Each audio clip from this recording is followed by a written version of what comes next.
உங்க வீட்ல இறைச்சி இல்லனா வெஜிடபிள்ஸ் சீல் பண்ணனும்னு நினைக்கிறீங்க, ரொம்ப நாள் வைக்கணும்னு நினைக்கிறீங்கன்னா நீங்க யூஸ் பண்ண வேண்டியது இந்த வேக்யூம் சீலர் தான். ரொம்ப ஈஸி. வாங்க நான் காட்டுறேன். இது திறக்கணும்னா சைடுல ஒரு பட்டன் இருக்கு. இது ரெண்டுத்தையும் ஒரே நேரத்துல அமுத்திட்டு நீங்க இப்படி திறந்துக்கலாம். இதுல மொத்தம் ரெண்டு ஃபங்க்ஷன் இருக்கு. வேக்யூம் அண்ட் சீல் இருக்கு, சீல் மட்டும் இருக்கு. இத நான் வேக்யூம் பண்ணி சீலும் பண்ண போறேன். இங்க ஒரு சின்ன ஓட்டை தெரியும். நீங்க என்ன பண்ணணும், உங்க பை எடுத்து கரெக்டா இந்த ரெண்டு புடி கிட்ட சொறி விட்டுறணும். சோ இந்த ஓட்டையும் இந்த பையும் ஒரே இடத்துல இருக்கணும். என்ன பண்ணிட்டு சீல் பண்ணிட்டு இங்க இருக்கிற பட்டனை ஒரு அமுத்தினா போதும். நீங்க நல்லா தெரியுதா உங்களுக்கு? இங்க வந்து வேக்யூம் பண்ண ஆரம்பிச்சிருச்சு. ஓகே, சோ நல்லா வேக்யூம் பண்ணும். வேக்யூம் அண்ட் சீல் ஒரே நேரத்துல பண்ணனும். கொஞ்சம் அமுத்திக்கணும். கொஞ்சம் அமுத்திட்டீங்கன்னா நல்லா சீல் பண்ணி நல்லா சூடு கட்டி சீல் பண்ணிரும். இந்த லைட் நிக்கிற வரைக்கும் நீங்க வெயிட் பண்ணணும். லைட் வந்து சோப்புக்கு மாறிடுச்சா, சவுண்ட் இன்னும் கேக்குதா உங்களுக்கு? வெயிட் பண்ணணும். சவுண்ட் நிக்கிற வரைக்கும் வெயிட் பண்ணீங்கன்னா இன்னும் சூப்பரா இருக்கும். முடிஞ்சதுக்கு அப்புறம் இங்க வந்து ஒரு ரிலீஸ் வால்வ்னு இருக்கு. இத திறந்தாதான் நீங்க இத கழட்ட முடியும். கழட்டி பாத்துட்டீங்கன்னா இங்க பாத்தீங்கன்னா நல்லா தெரியும். நல்லா வேக்யூம் பண்ணிருச்சு அண்ட் ஆல்சோ நல்லா சீல் பண்ணிருக்கு. ஓகே, நல்லா சீல் பண்ணிருக்கு. இல்ல எனக்கு வந்து வெறும் சீல் மட்டும் தான் வேணும்னா நீங்க இன்னொரு பைய எடுத்துட்டு நல்லா உள்ள வரைக்கும் விட்டுட்டு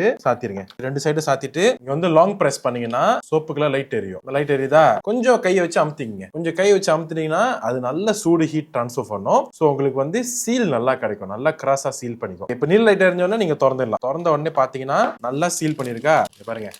நல்லா சீல் பண்ணிருக்கு. சோ உங்களோட சாப்பாடை இல்லனா இறைச்சிய வெஜிடபிள்ஸை இந்த மாதிரி சீல் பண்ணிக்கலாம். இல்ல இந்த மாதிரி வேக்யூம் அண்ட் சீல் கூட பண்ணிக்கலாம். அதுக்கு தேவை இந்த ஒரு வேக்யூம் சீல உங்க கிச்சன்ல கண்டிப்பா தேவை. இந்த வருஷம் தீபாவளி வருதுல, இறைச்சியில நல்லா ஊற போட்டு நல்லா சீல் பண்ணி வைக்கணும்ல, அப்ப நீங்க இது வாங்கிக்கலாம். இந்த வேக்யூம் சீல வாங்குனீங்கன்னா இந்த பை உங்களுக்கு கிட்டத்தட்ட ஒரு 50 பீசஸ் பை வரைக்கும் ஃப்ரீயா தராங்க. சோ இது வேணும்னா கீழே எல்லோ பேக் தட்டி இப்பயே வாங்கிக்கலாம்.